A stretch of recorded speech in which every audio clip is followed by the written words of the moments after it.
Tagasi kodus, tagasi pukkidel, kapott, rattad. Tere jälle!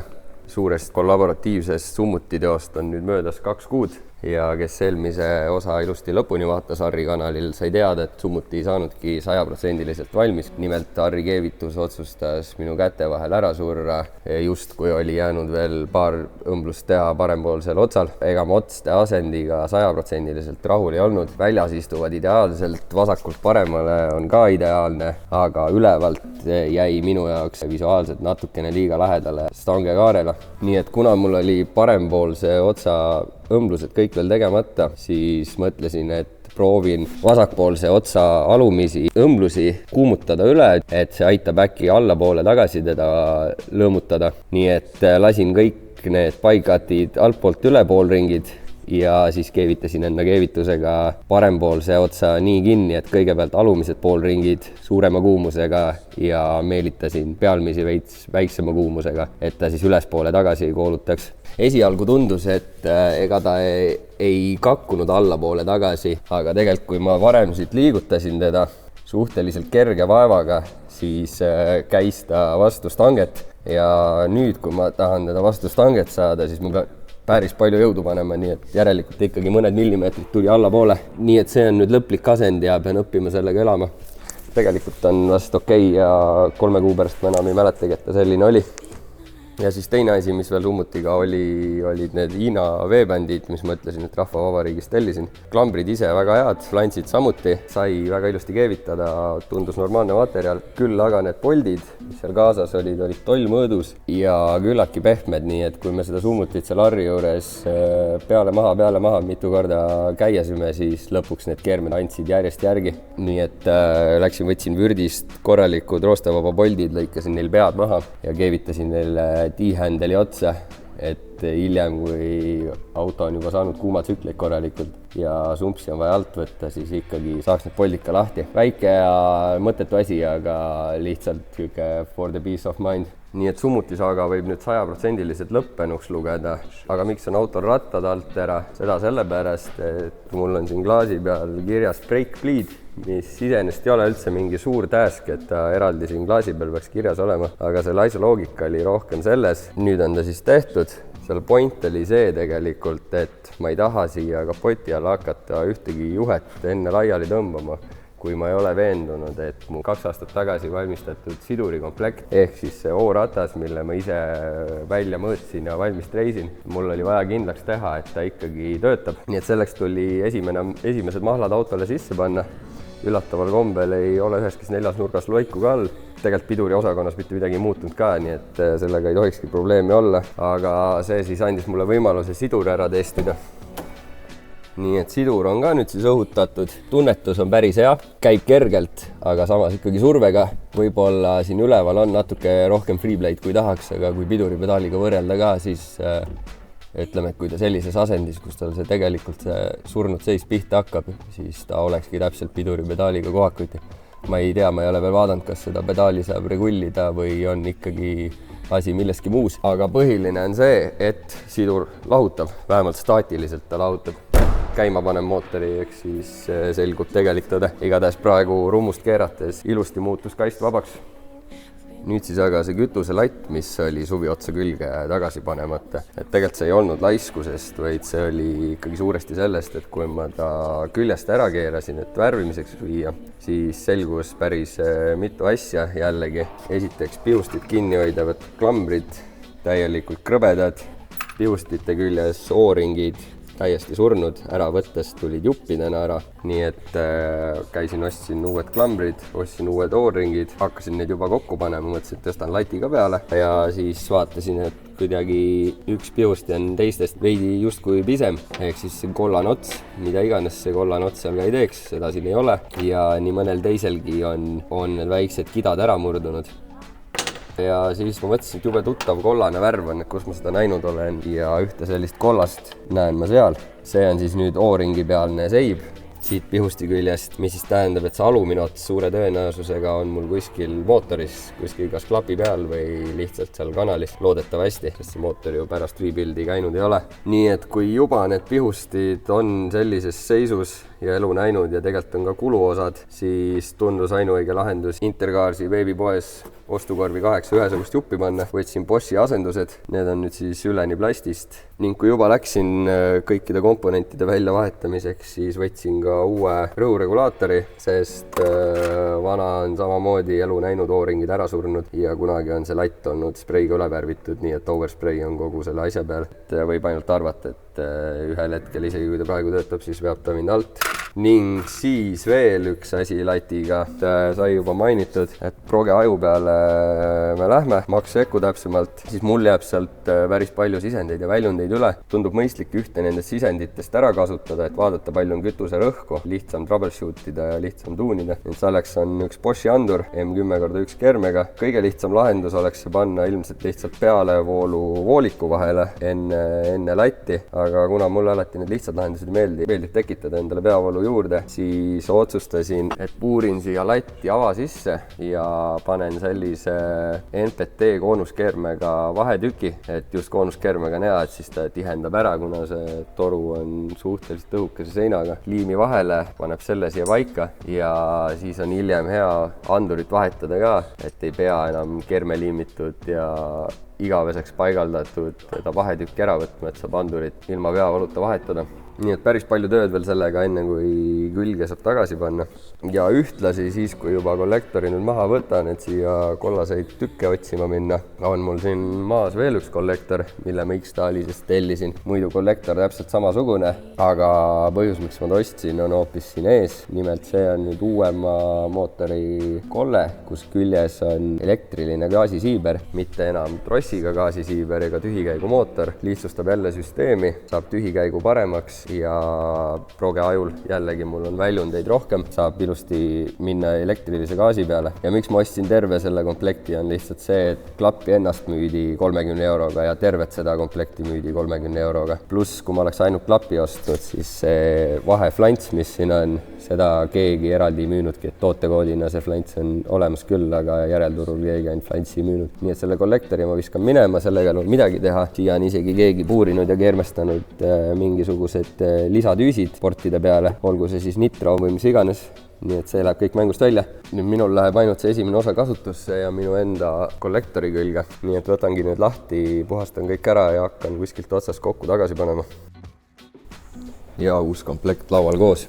Võtsin siis Donor kollektori küljest flantsi ja sisselaskeklapi, panin uute ilusate roostevaba poltidega ta siia külge, tegin mõnusalt puhtaks ka, siis puurisin ja kermestasin tasku kütuse rõhukale, see on küljes. Järgmiseks läksid juba kõik 8 pihustit uute klambritega ning viimaseks ka uus rõhuregulaator. Sai siis eelmises klipis etteruttavalt öeldud, et lappan ta kokku ja läheb külge tagasi. Aga nagu ikka mul selle mootoriga on siin ette tulnud, et mida rohkem ma talle sisse kaevan, seda rohkem pean ma asju ka üle käima. Nimelt, kui kollektori maha võtsin, esimene asi, mis mulle kohe silma jäi, oli tagant waterrailist tagasi tuleva veetoru, mis nägi välja üsna inetu. Et ma ei tea, mis siin juhtunud on, aga miski on ta kobrutama ajanud. Mitte nüüd nii hullult, et ta seest päris paistaks, aga päris suur protsent materjalist on selle koha pealt läinud. Ja see toru oli mul nii ehk nii vaja eest ära võtta, sest kui juba kollektori alla siia piilusin, siis ühtlasi avastasin ka, et ma pean kohe samal ajal tegelema NOx-sensoritega.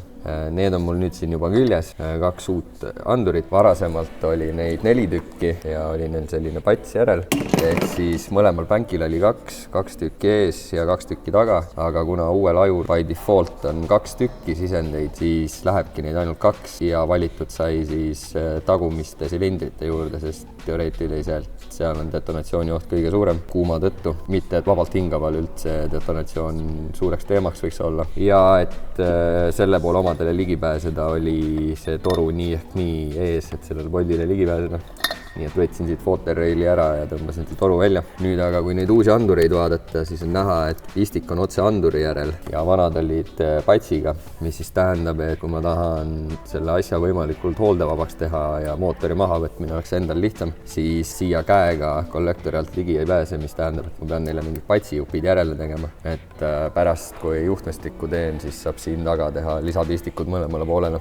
Nii et nüüd, kui ma jälle siin sellises laiali võetud situatsioonis olen, siis tegelikult tasuks lõpetada siin klaasil olev cooling, millel tikkmark ees ei ole, sest kevadel jäi see pooleli. Ehk siis, kui mäletate, kunagi ammu panin ma paisuka paika sinna ja radika, mis oli plug and play ja nende vahelise ülevoolu vooliku, aga need 2 põhivoolikut jämedat, mis jooksid radikast veepumpa, need tegelikult ei sobinud, ma lihtsalt panin need sobima, aga see nägi inetu välja, pluss oli oht, et nad võivad ka kortsu minna. Nii et selle ma kakkusin kõik ära ja vahepeal selle poole aastaga ma ei suutnudki välja mõelda, et kas ma võiksin leida kuskilt mingi koha, kust ma saaks eelpainetega voolikuid, mis saaks sobitama panna. Nii et ainus, mille peale ma tulla suutsin, oli see, et minna TPHP-sse ja võtta vajalikke põlvesid õigete mõõtudega. Ehk siis plaan on selline, et ma vaatasin enam-vähem ära, kuidas mul radika otsad jooksevad, mis kraade mul vaja oleks põlvedel, nii et ma saaksin nende vahele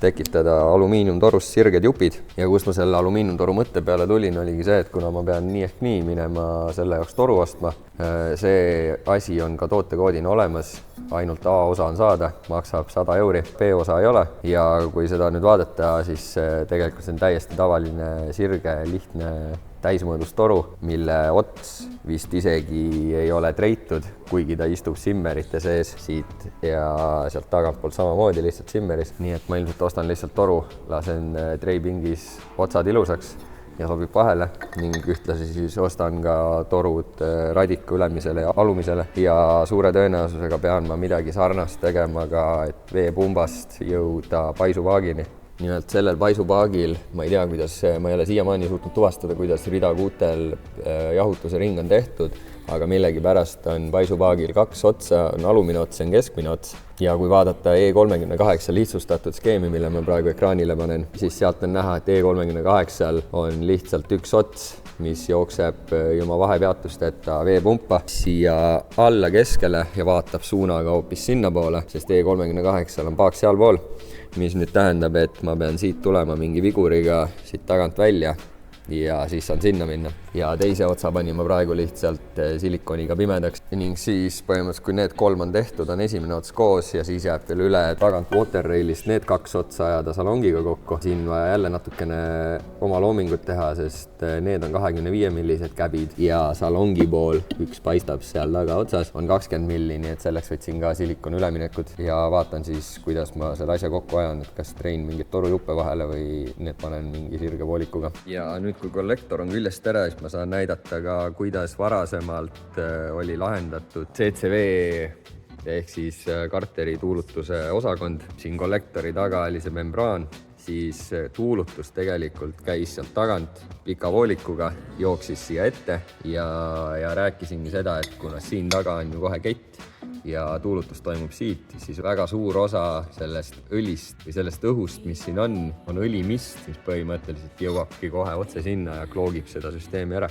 Nii et selle viskan minema ja siia samuti pime otsa. Nii et ma mõõdan nüüd ära, mis toru mõõte mul täpselt vaja läheb, käin, ostan need ja lükkan pingi käima ja loodetavasti siis juba näeb voolikuid küljes.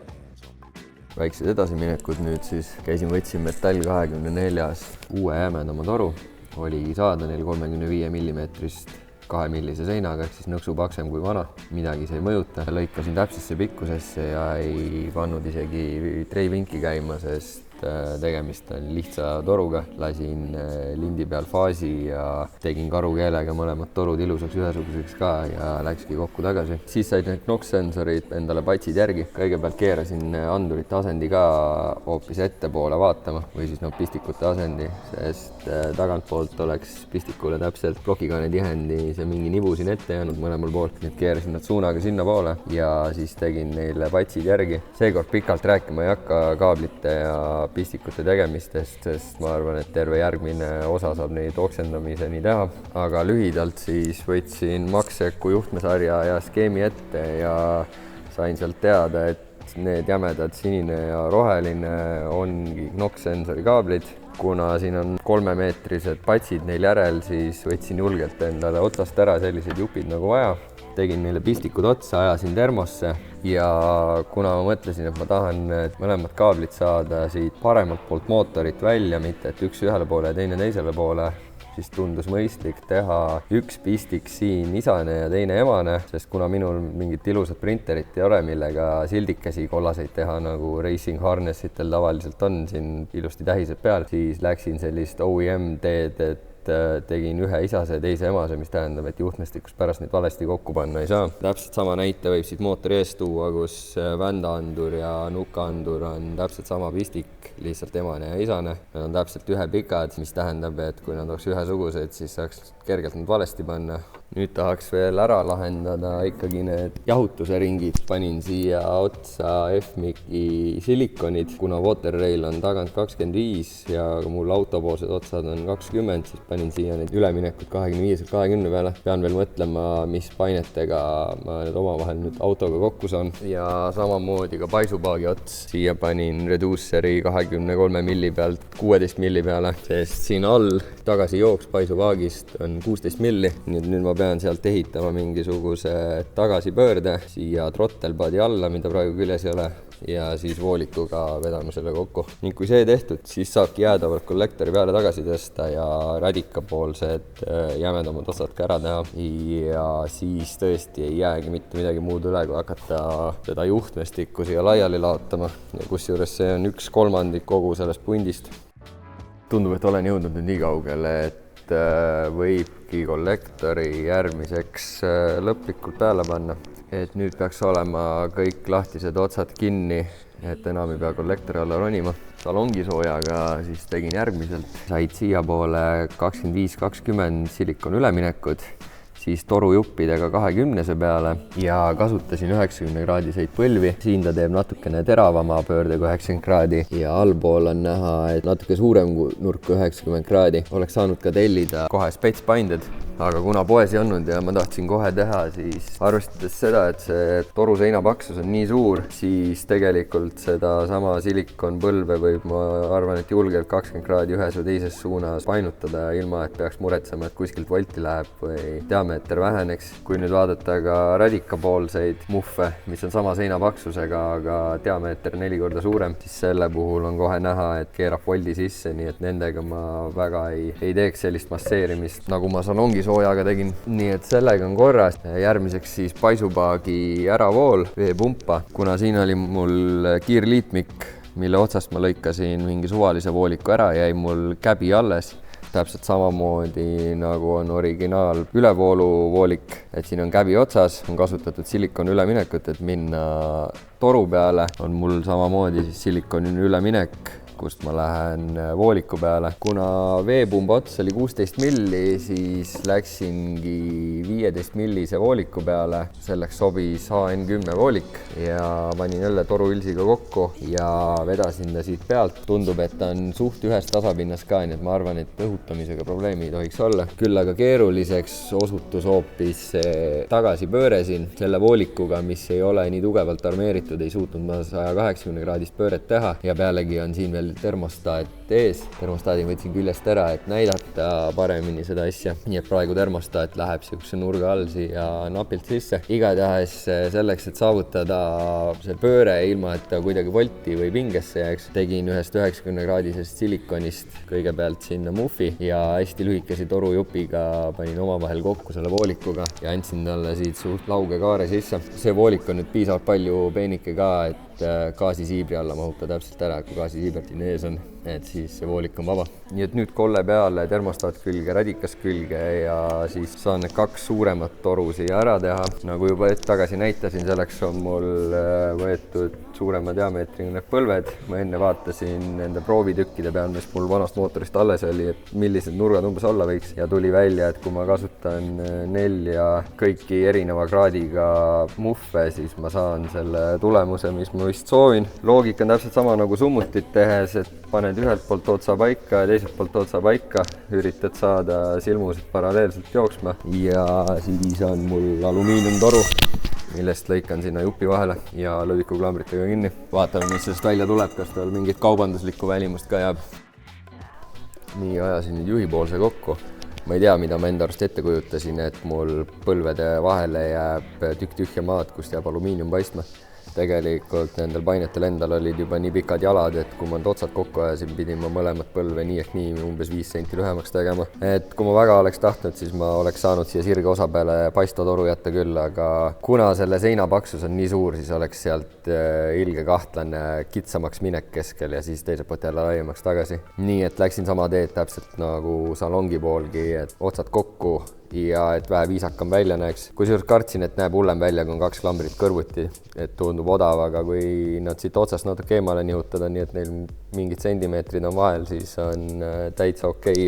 Ja teist tegema ei saanud hakata täna, sest kuigi esialgu olin arvanud, et kõik 4 see ots ja toots lähevad erineva paindega, siis nüüd tegemise käigus selgus, et mul on vaja radika pool mõlemas otsas 90-st ja mootori pool mõlemas otsas 45-st. Nii ehk siis need 2 ma vahetan homme ümber ja siis on rinse and repeat. Teile seda videos näitama ei hakka, mul saab vahepeal aeg otsa, aga enne kui otsad kokku tõmbame, siis vahepeal olid jõulud.